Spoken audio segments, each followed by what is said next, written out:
Exposición segunda del Salmo 29. Traducción, José Cosgaya García. Osa revisión, Pío de Luis Vizcaíno, Osa 1. V.2. Esto es lo que ciertamente hemos cantado. Te ensalzaré, Señor, porque me has acogido, y no has alegrado a mis enemigos a mi costa.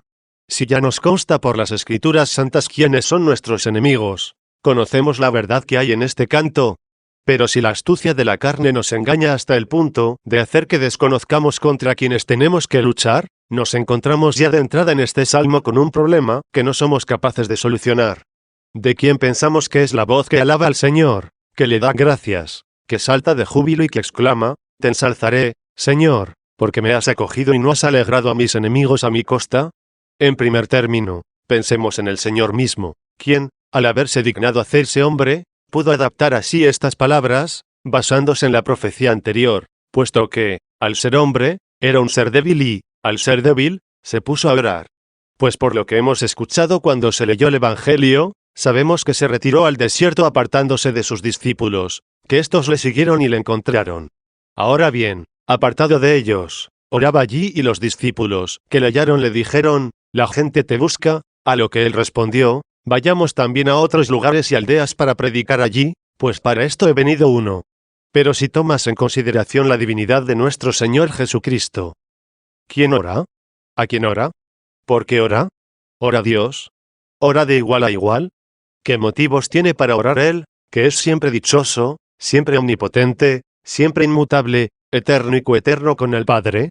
Pensemos, por tanto, que Él mismo tronó por medio de Juan, como por medio de cierta nube suya, y dijo, en el principio existía la palabra, y la palabra estaba en Dios y la palabra era Dios. Esta estaba en el principio en Dios.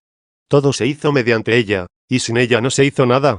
Lo que se hizo es vida en ella, y la vida era la luz de los hombres, y la luz brilla en las tinieblas, y las tinieblas no la comprendieron. En lo dicho hasta aquí no hallamos ni oración, ni motivos para orar, ni ocasión, ni deseo de orar. Pero, porque poco después dice, y la palabra se hizo carne, y habitó entre nosotros dos, tienes la majestad a la que ores, tienes la humanidad que ore por ti. En efecto, esto ha dicho el apóstol, precisamente después de la resurrección de nuestro Señor Jesucristo.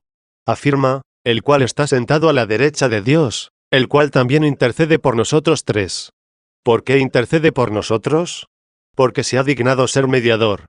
¿Qué significa ser mediador entre Dios y los hombres? 4.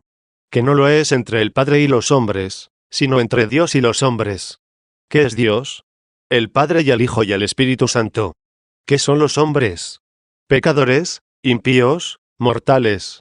Entre esa Trinidad y la debilidad e iniquidad de los hombres, ha sido hecho mediador un hombre no inicuo, pero sí débil, de modo que, porque no es inicuo, te une a Dios y, porque es débil, se te acerca.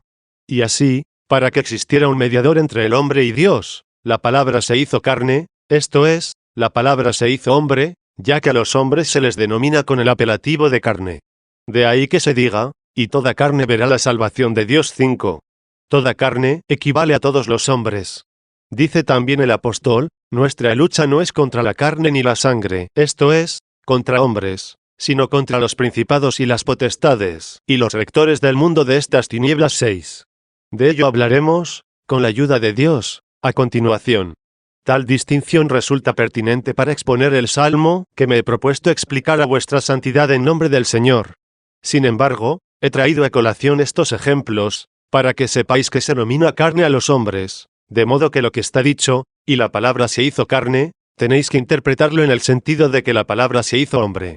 2. No me faltan razones para hablar así. Vuestra santidad estará enterada de que existió cierta herejía, e incluso puede que aún queden restos de sus secuaces denominados apolinaristas. Pues bien, algunos de ellos afirmaron que el hombre asumido por la sabiduría de Dios, y en el cual ha manifestado su persona, no como en el resto de los hombres, sino como está dicho en el Salmo, por eso Dios, tu Dios, te ha ungido con óleo de alegría por encima de todos tus compañeros. 7, es decir, en mayor grado que a tus compañeros, para que no se estime que Cristo ha sido ungido como el resto de los hombres, como los demás justos, como los patriarcas, profetas, apóstoles y mártires, o cuanto hay de grande en el género humano.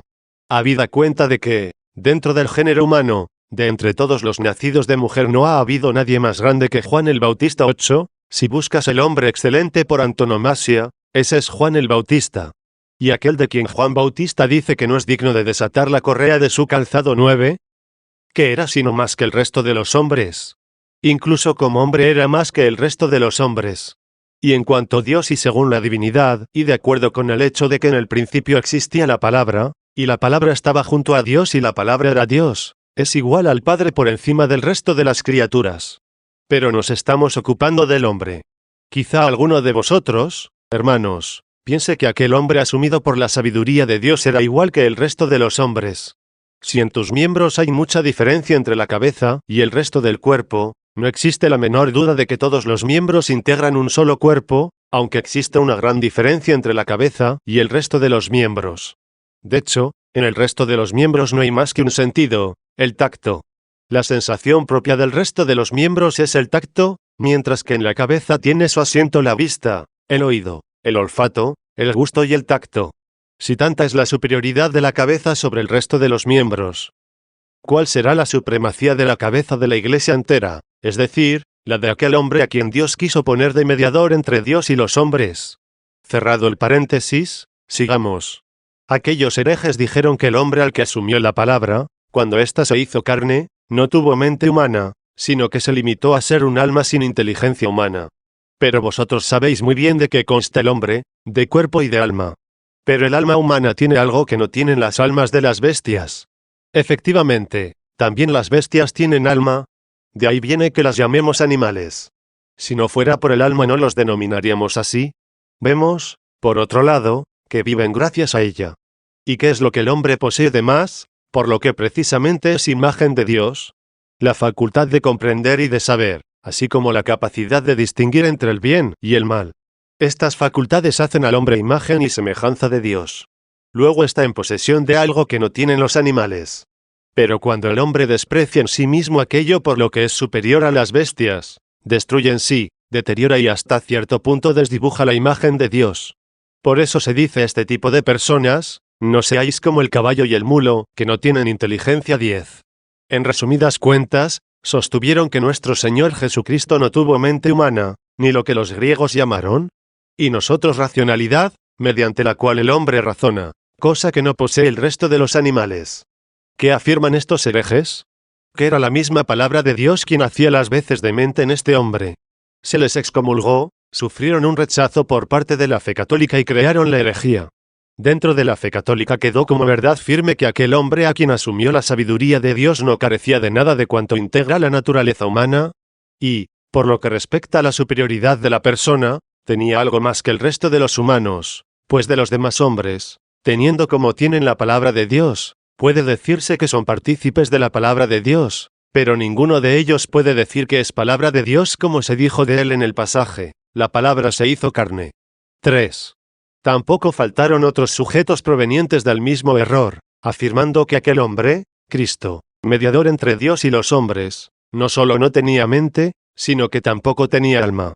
Se limitaron a decir que era palabra y carne, pero que en él no había ni alma humana ni mente humana. Esto es lo que dijeron. En ese caso, ¿qué es lo que era? Palabra y carne. También a estos los rechazó la Iglesia Católica y los expulsó del redil de las ovejas, y de la fe sencilla y verdadera, quedando inconcusamente establecido que aquel hombre mediador tenía todo lo que tiene el hombre menos el pecado. En efecto, si realizó muchas acciones específicas del cuerpo, de ahí entendemos que su cuerpo no fue ficticio, sino auténtico. Por vía de ejemplo, ¿cómo podemos deducir que tuvo un cuerpo? Porque anduvo, se sentó, durmió, lo arrestaron, lo azotaron, lo abofetearon, lo crucificaron y murió. Suprime el cuerpo y no habría acontecido ninguno de estos hechos.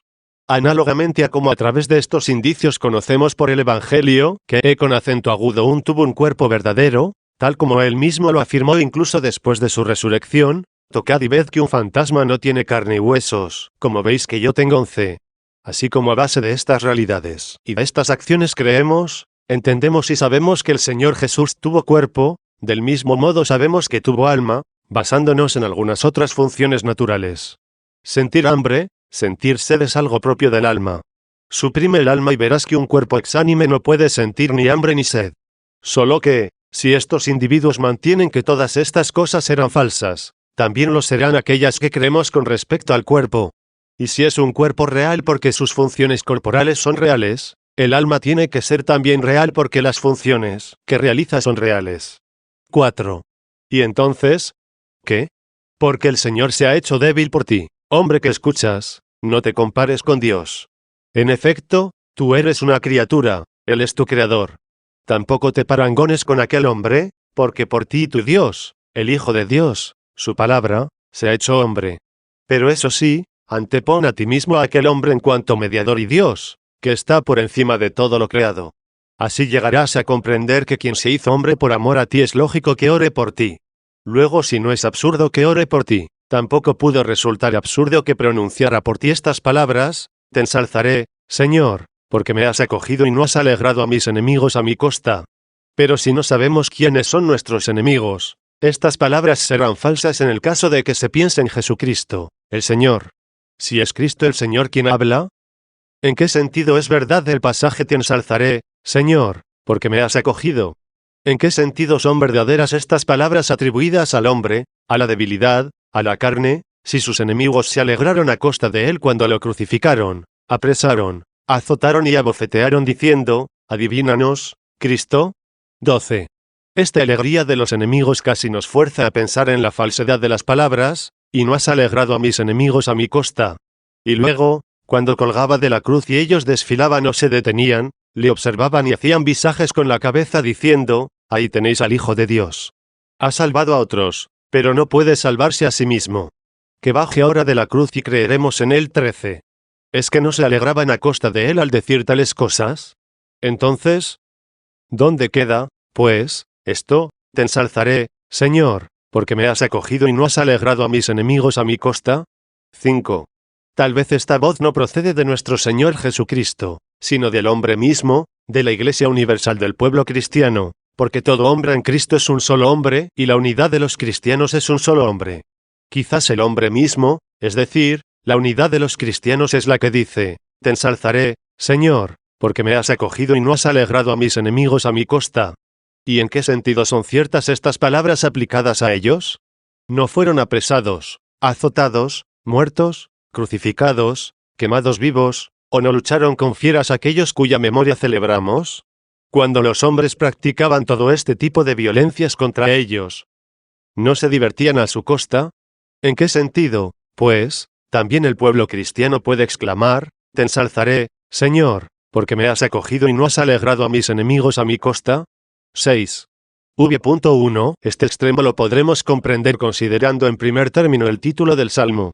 Es como sigue: para el fin, Salmo del canto de la dedicación de la casa, para David mismo.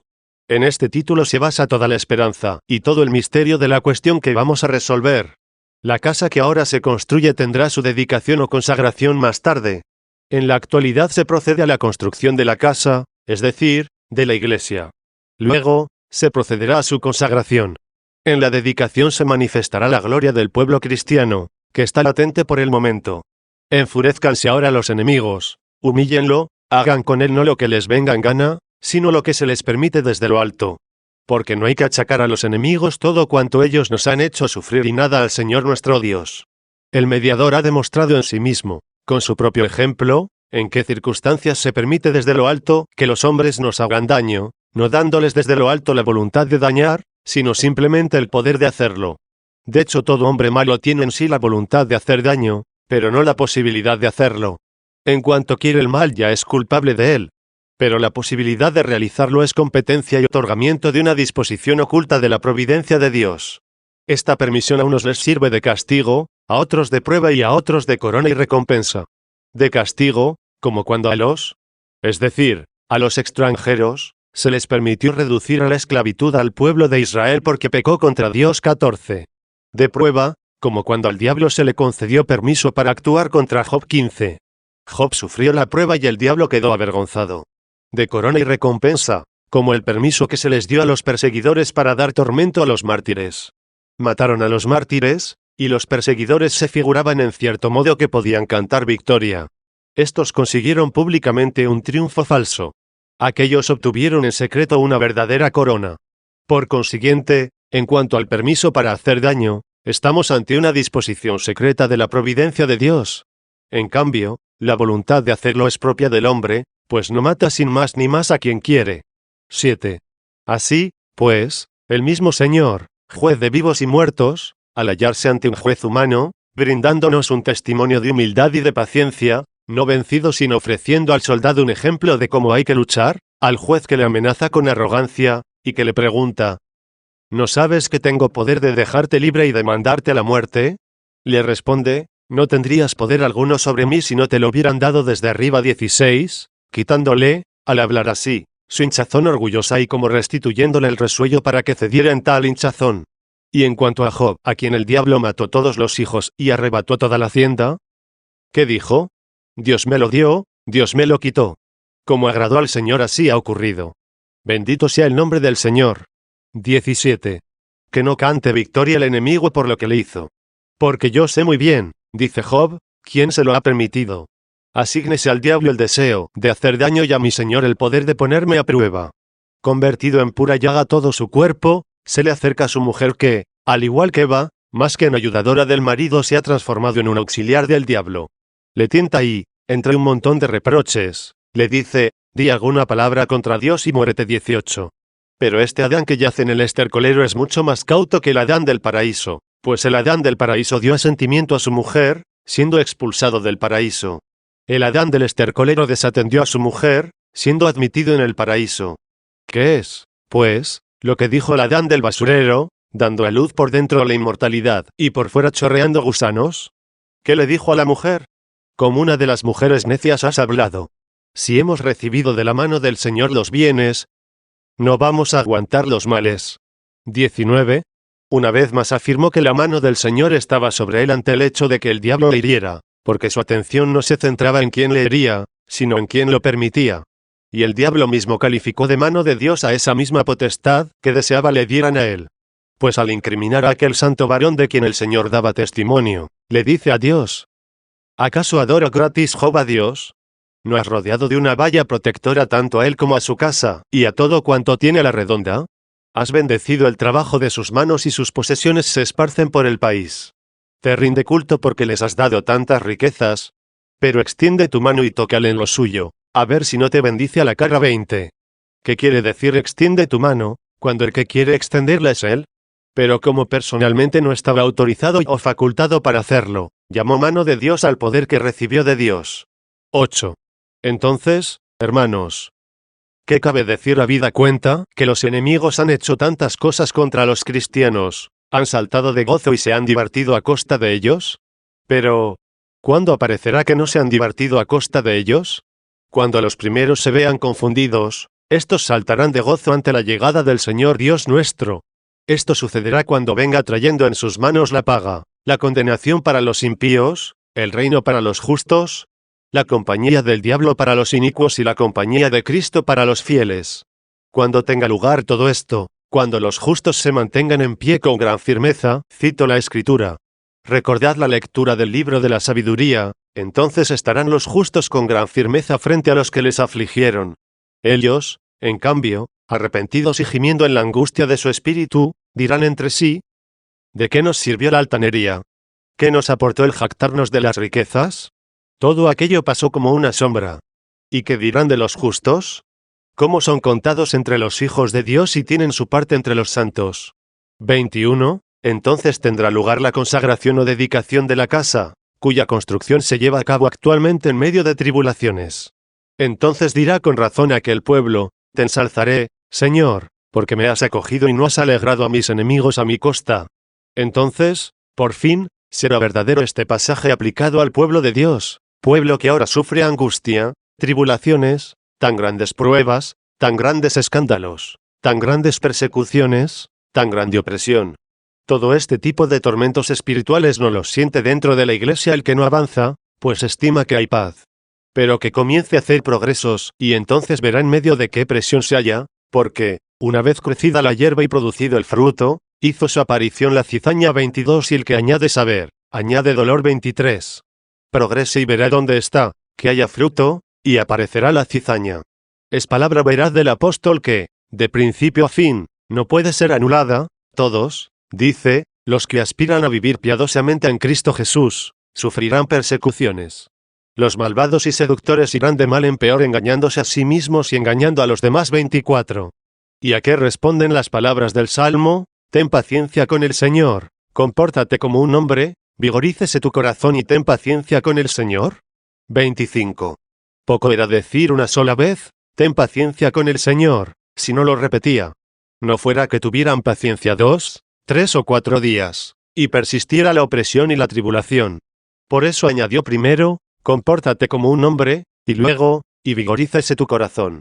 Y puesto que así será desde el principio hasta el fin, repite al final la invitación que inicialmente había cursado, ten paciencia con el Señor. Pasa lo que te oprime y vendrá aquel con quien has tenido paciencia y enjugará tu sudor. Secará tus lágrimas y no volverás a llorar. Pero ahora gimamos en las tribulaciones, pues como dice Job, ¿no es una prueba la vida del hombre sobre la tierra? 26. 9. De todos modos, hermanos, antes de llegar el día de la dedicación de la casa, consideremos que nuestra cabeza ya está consagrada. Ya ha tenido lugar la dedicación de la casa en su cabeza, una especie de dedicación del cimiento. La cabeza está arriba, el cimiento abajo. Quizá haya dicho erróneamente que Cristo es el cimiento. Es, más bien, la culminación, puesto que ha subido al cielo y está sentado a la derecha del Padre. De todos modos, creo que no me he equivocado, porque es el apóstol quien ha dicho, en cuanto al cimiento, nadie puede poner otro sino el que está puesto, que es Jesucristo. Si sobre este cimiento uno edifica oro, plata, piedras preciosas. 27. Los que viven bien, los que honran y alaban a Dios, los que aguantan en las tribulaciones, los que anhelan la patria edifican oro, plata, piedras preciosas. Los que mantienen su apego a los bienes del siglo, los que están comprometidos en los asuntos temporales y enredados en los lazos de la carne, la vivienda, la esposa, la hacienda, pero siguen siendo cristianos hasta el punto de que su corazón no se aleja de Cristo, ni anteponen nada a Cristo. Lo mismo que en la construcción no preceden los materiales a los cimientos, ciertamente edifican madera, heno y paja. Pero, ¿qué añade el apóstol a continuación? El fuego probará cuál fue la obra de cada uno, el fuego de la tribulación y de la tentación. Este fuego ya ha acrisolado aquí a muchos mártires, pero al final acrisolará a todo el género humano. Hubo mártires que disfrutaban de estos bienes temporales. ¿Cuántos ricos y senadores han sufrido martirio? Y algunos de ellos edificaban madera, hierba y paja, inmersos en afectos carnales y preocupaciones seculares. Pero, con todo, como tenían a Cristo como cimiento sobre el que edificaban, la hierba se quemó, y ellos se mantuvieron sobre ese cimiento. Así se expresa el apóstol, aquel cuya obra subsista recibirá el premio, y no perderá nada. Lo que amó, eso encontró. ¿Qué les hizo el fuego de la tribulación? Probarlos. Aquel cuya obra subsista recibirá el premio, y aquel cuya obra sea consumida sufrirá el daño. Él, sin embargo, se salvará, pero como quien pasa por el fuego. 28. De todos modos, una cosa es que no nos dañe el fuego y otra salvarse a través del fuego. ¿Y por qué? Por razón del cimiento. Que no se aleje el cimiento del corazón. No lo pongas sobre hierba, es decir, no pongas la hierba antes del cimiento de modo que en tu corazón ocupe la hierba el primer puesto y Cristo el segundo. Pero si es inevitable que en tu corazón haya hierba, haz al menos que Cristo ocupe el primer puesto y la hierba el segundo. 10. Luego el cimiento es Cristo. Como ya he dicho, nuestra cabeza está consagrada y esta misma cabeza es el cimiento. Pero el cimiento suele estar abajo y la cabeza arriba. Entienda vuestra santidad lo que voy a decir. Quizá en nombre de Cristo me sienta capaz de explicarlo. Hay dos clases de pesos. Se entiende por peso un cierto impulso de cualquier cosa que, por hablar de algún modo, trata de buscar el lugar que le es propio. Tal es la noción de peso. Tomas en tu mano una piedra y sientes su peso. Tu mano la siente pesada porque busca el lugar que le es propio. ¿Quieres ver qué es lo que busca? Retira la mano. La piedra se va al suelo y en él se queda quieta. Ha llegado al punto a donde tendía, ha encontrado su lugar propio. Según vemos, aquel peso era un movimiento casi espontáneo, inanimado, insensible. Hay otros elementos que buscan su lugar hacia arriba. Por ejemplo, si derramas agua sobre aceite, por su propio peso el agua tiende hacia abajo. Busca el lugar que le es propio. Busca ajustarse al orden, ya que situarse el agua sobre el aceite va contra el orden. Según eso, mientras no consiga restablecer su propio orden ni alcanzar el lugar que le es propio, su movimiento es inquieto. A la inversa, pon aceite debajo del agua. Suponte, por ejemplo, que una vasija de aceite se cae al agua, llega al fondo del mar y se rompe. Pues bien, el aceite no aguanta quedar debajo. Al igual que el agua que se derrama sobre el aceite que, por su propio peso, busca abajo su lugar propio, le ocurre al aceite que se coloca debajo del agua, por su propio peso busca hacia arriba el lugar que le corresponde. Y si esto es así, hermanos, ¿a dónde tienden el fuego y el agua? El fuego se eleva hacia arriba, busca el lugar que le es propio y el agua busca su sitio y lo busca por su propio peso. La piedra tiende hacia abajo y lo mismo pasa con la madera, las columnas y el barro con que se construyen estas casas. Pertenecen al género de cosas que por su propio peso tienden hacia abajo. Es evidente, por tanto, que tienen su cimiento abajo porque su propio peso las lleva hacia abajo, y si no cuentan con una base que las soporte, todo se desploma, porque todo tiende hacia la tierra. Por consiguiente, la base o cimiento de todas las cosas que tienden hacia abajo se pone abajo. La Iglesia de Dios, aunque está instalada aquí abajo, tiende hacia el cielo. Allí está situado nuestro cimiento, nuestro Señor Jesucristo, sentado a la derecha del Padre. Por todo lo cual, si vuestra santidad ha comprendido que ya está dedicado o consagrado nuestro cimiento, escuchemos y recorramos brevemente el Salmo 11. V.2 Te ensalzaré, Señor, porque me has acogido y no has alegrado a mis enemigos a mi costa. ¿De qué enemigos se trata? De los judíos. En la dedicación del cimiento entendamos la dedicación de la futura casa. Lo que actualmente se dice respecto del cimiento, se dirá entonces sobre la casa en su totalidad. ¿A qué enemigos se refiere entonces? ¿A los judíos, o más bien al diablo y a sus ángeles que se retiraron confundidos después que resucitó el Señor? Al príncipe de la muerte le dolió la derrota de la muerte. Y no has alegrado a mis enemigos a mi costa, porque no han podido retenerme en los infiernos. 12. V.3 Señor, Dios mío, he gritado hacia ti y me has sanado. El Señor oró en el monte antes de la pasión 29, y Dios lo sanó. ¿A quién sanó? A quien nunca estuvo enfermo, a la palabra Dios, a la palabra divinidad. No, pero con acento agudo aún llevaba sobre sí la muerte de la carne, llevaba sobre sí tu herida, e iba a curarte de tu herida 30. Y la carne quedó sanada. ¿Cuándo? Cuando resucitó. Presta oído al apóstol y considera la auténtica sanación. La muerte, dice, quedó absorbida en la victoria. ¿Dónde está, muerte, tu aguijón? ¿Dónde está, muerte, tu pretensión? 31. Luego aquel ensalzamiento será entonces la glorificación de nuestra voz, ahora es el ensalzamiento de Cristo. 13. V.4 Señor, has hecho volver de los infiernos mi alma. No hay necesidad de exponer este pasaje. Me has salvado de entre quienes bajan a la fosa. ¿Quiénes son los que bajan a la fosa? Todos los pecadores que se hunden en el abismo, pues la fosa es el abismo del siglo. ¿Y qué es eso del abismo del siglo? La proliferación de la lujuria y de la maldad. Por tanto, quienes se zambullen en los placeres y ambiciones terrenales bajan a la fosa. Estos tales son los que persiguieron a Cristo. ¿Y qué es lo que dice? Me has salvado de entre quienes bajan a la fosa. 14. V.5 Salmodiad al Señor, sus santos, porque ha resucitado vuestra cabeza, vosotros que sois el resto de los miembros, esperad lo que en ella veis. Esperad, oh miembros, lo que habéis creído que tuvo lugar en vuestra cabeza. Hay un proverbio antiguo y verídico, donde está la cabeza, está el resto de los miembros. Cristo ha subido al cielo a donde nosotros le seguiremos. No se quedó en los infiernos, ha resucitado, ya no muere 32. Cuando también nosotros hayamos resucitado, ya no moriremos. Contando, pues, con tales promesas, salmodiad al Señor, sus santos, y alabad el recuerdo de su santidad. ¿Qué quiere decir alabad el recuerdo? Vosotros os habíais olvidado de él, pero él no se había olvidado de vosotros. 15. V.6 Porque ira hay en su indignación y vida en su voluntad. Ira en su indignación para el pecador, el día que comáis de él, moriréis 33. Tocaron el fruto, murieron, fueron expulsados del paraíso, porque ira hay en su indignación. Pero no quedaron desposeídos de la esperanza, porque vida hay en su voluntad. ¿Qué quiere decir en su voluntad? Que no está en nuestras fuerzas ni en nuestros méritos, sino que nos salvó porque quiso, no porque fuéramos merecedores de ello. ¿De qué es merecedor el pecador, sino de castigo? Sin embargo, con acento agudo él mismo ha dado su vida a cambio del castigo. Les dio vida. ¿Y se ha dado la vida a los impíos? ¿Qué tiene reservado para los fieles? 16. Por la tarde se prolongará el llanto. No tengáis miedo de que os haya dicho anteriormente salmodiad, y de que ahora se hable de un gemido. En salmodiar hay gozo, en orar, gemido. Gime ante las realidades presentes, canta himnos ante las futuras. Ora por lo que tienes, canta por lo que esperás. Por la tarde se prolongará el llanto. ¿Qué quiere decir que por la tarde se prolongará el llanto?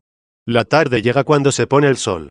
Al hombre se le puso el sol, es decir, la luz de la justicia, la presencia de Dios. Por eso cuando Adán fue expulsado del paraíso, ¿qué se dijo en el Génesis? Cuando Dios se paseaba por el paraíso, paseaba por la tarde. Aquel pecador ya se había ocultado entre el follaje, no quería ver la cara de Dios 34 de la que se había acostumbrado a gozar. Se le había ocultado el sol de justicia, ya no gozaba de la presencia de Dios. Aquí tuvo su inicio toda esta vida mortal. Por la tarde se prolongará el llanto. Tu llanto será duradero, oh, género humano. Naces de Adán y la realidad es esta. También nosotros descendemos de Adán y todos cuantos engendraron o van a engendrar hijos proceden de Adán, de quien también ellos descienden. Por la tarde se prolongará el llanto, y por la mañana la alegría, cuando comience a despuntar para los fieles la luz que había tenido su ocaso para los pecadores. Justamente por este motivo, también el Señor Jesucristo resucitó del sepulcro por la mañana 35, para prometerle a la casa la dedicación que ya tuvo lugar en su cimiento. En el caso de nuestro Señor, su sepultura tuvo lugar por la tarde, mientras que su resurrección al tercer día ocurrió por la mañana. También a ti te sepultaron en el paraíso por la tarde y resucitaste al tercer día. ¿Cómo es que resucitaste al tercer día? Si piensas en el siglo, el primer día es la época anterior a la ley, el segundo bajo la ley y el tercero bajo la gracia. Lo que ha mostrado tu cabeza en aquellos 3 días, eso mismo se manifiesta en ti en 3 días del siglo. ¿Cuándo? En la mañana hay que esperar y alegrarse, pero ahora hay que aguantar y gemir. 17. V.7. Por mi parte, yo dije en mi abundancia, no me harán vacilar nunca jamás. ¿En qué abundancia dijo el hombre? No me harán vacilar nunca jamás. Entendemos aquí, hermanos, al hombre humilde. ¿Quién tiene aquí abundancia? Nadie. ¿En qué consiste la abundancia del hombre? En miserias y calamidades. Es que los ricos no disfrutan de abundancia. Cuanto más tienen, más necesitan. Se ven arrasados por la ambición, rotos por los caprichos, atormentados por el miedo, consumidos por la congoja. ¿Qué clase de abundancia es esta? En realidad había abundancia cuando el hombre fue instalado en el paraíso, cuando nada le faltaba, cuando disfrutaba de Dios. Pero dijo, no me harán vacilar nunca jamás. ¿Cómo dijo, no me harán vacilar nunca jamás? Cuando escuchó gustosamente, comed de él y seréis como dioses, cuando Dios había dicho, el día que comáis, moriréis de muerte, y el diablo, no moriréis de muerte 36. Por consiguiente, al dar crédito a quien tales sugerencias le hacía, dijo, no me harán vacilar nunca jamás. 18.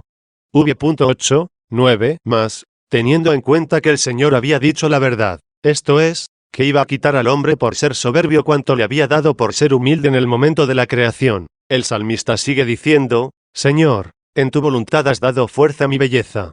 Es decir, dado que yo no era bueno y fuerte por mí mismo, sino que era hermoso y fuerte gracias a ti, tú habías dado vigor a dignidad por un acto de tu voluntad con el que también me habías creado. Y para mostrarme que lo que yo era lo era por voluntad tuya, por tu parte, retiraste de mí tu rostro, y me quedé turbado. Dios apartó su rostro de aquel a quien expulsó del paraíso 37. Una vez emplazado aquí, que grite y diga, hacia ti, Señor, gritaré y hacia mi Dios suplicaré. En el paraíso no gritabas, sino que alababas, no gemías, sino que disfrutabas. Ahora que te han expulsado gime y grita. El que abandonó al orgulloso se acerca al atribulado. Porque resiste a los orgullosos, pero da su gracia a los humildes 38. Hacia ti, Señor, gritaré y hacia mi Dios suplicaré. 19. V.10. Lo que sigue corresponde ya al Señor, nuestro cimiento. ¿Qué utilidad hay en mi sangre, mientras desciendo a la corrupción? ¿Qué es lo que pide? La resurrección. Porque si desciendo a la corrupción, dice, si mi carne se corrompiera aquí como la del resto de los hombres para resucitar al final. ¿Para qué he derramado mi sangre? Y si no resucito ahora, no transmitiré a nadie mi mensaje, no conquistaré a nadie. Al contrario, para contarle a alguien tus maravillas, tus alabanzas y la vida eterna, Quiero que resucite mi carne, que no se precipite hacia la corrupción. Porque si se precipita como la del resto de la humanidad, ¿qué utilidad hay en mi sangre? ¿Acaso te alabará el polvo, o anunciará tu verdad? Hay dos clases de confesión, de pecado o de alabanza. Cuando nos va mal, confesemos nuestros pecados en medio de las tribulaciones, y cuando nos va bien, confesemos nuestra alabanza a Dios en medio del gozo de la justicia. No vivamos nunca sin practicar la confesión. 20. V.11 Ha escuchado el Señor y se ha compadecido de mí. ¿Cómo? Fijaos en la dedicación de la casa. Ha escuchado y se ha compadecido. El Señor se ha hecho mi ayudador. 21. V.12 Escucha ya lo referente a la resurrección misma. Para mí has convertido en gozo mi llanto, has desgarrado mi sayal y me has ceñido de alegría. ¿De qué sayal se trata? De la mortalidad. Los sayales se confeccionan a base de pelo de cabra o de cabrito y, por otra parte, tanto a las cabras como a los cabritos se les coloca entre los pecadores 39. El Señor solo recibió de nuestra condición humana el sayal, pero no asumió lo que mereció ese sayal. Merecimiento del sayal es el pecado. Ese sayal, la mortalidad. Por amor a ti asumió la mortalidad quien no merecía la muerte. Lo que merece la muerte lo tiene el que peca, pero el que no pecó no tuvo lo que merece el sayal. En otro pasaje dice su misma voz: por mi parte, yo, cuando me molestaban, me vestía de cilicio 40. ¿Qué significa esto? ¿Me vestía de cilicio? Que presentaba a los que me perseguían lo que tengo de cilicio. Para que únicamente vieran en él a un hombre, se escondió de los ojos de los perseguidores, dado que estos eran indignos de contemplar el vestido de cilicio. Por tanto, has desgarrado mi sayal y me has ceñido de alegría. 22. V.13 Para que mi gloria te cante y nada me punce. Lo que se da en la cabeza se da también en el cuerpo. ¿Qué significa, para que nada me punce? Que ya no muera. Pues fue punzado cuando pendía de la cruz. Fue traspasado con la lanza 41. Así, pues, nuestra cabeza dice, que nada me punce, que no muera ya. ¿Y nosotros? ¿Qué decimos ante la dedicación de la casa? Que no nos punce nuestra conciencia con los aguijones de los pecados. Se nos perdonarán todos y entonces seremos libres. Para que mi gloria, dice, te cante, no mi humillación. Si la gloria es nuestra, es también de Cristo, porque nosotros somos el cuerpo de Cristo. ¿Por qué? Porque, aunque Cristo está sentado en el cielo, ha de decir a algunos, tuve hambre y me disteis de comer 42. Está allí y está aquí, allí está en su persona, aquí en nosotros. ¿Qué dice, pues? Para que mi gloria te cante y nada me punce. Mi humildad gime ante ti, mi gloria cantará para ti. Y por último, Señor, Dios mío, te confesaré por la eternidad. ¿Qué significa, te confesaré por la eternidad? Te alabaré por la eternidad, porque, como dije, la confesión se extiende no solo a las alabanzas, sino también a los pecados. Confiesa, pues, ahora lo que has hecho contra Dios y confesarás lo que Dios ha hecho contigo. ¿Qué has hecho? Pecados. ¿Qué ha hecho Dios? Al confesar tu iniquidad, Él perdona tus pecados, para que, acto seguido, al confesar sus alabanzas por la eternidad, no te punce el pecado.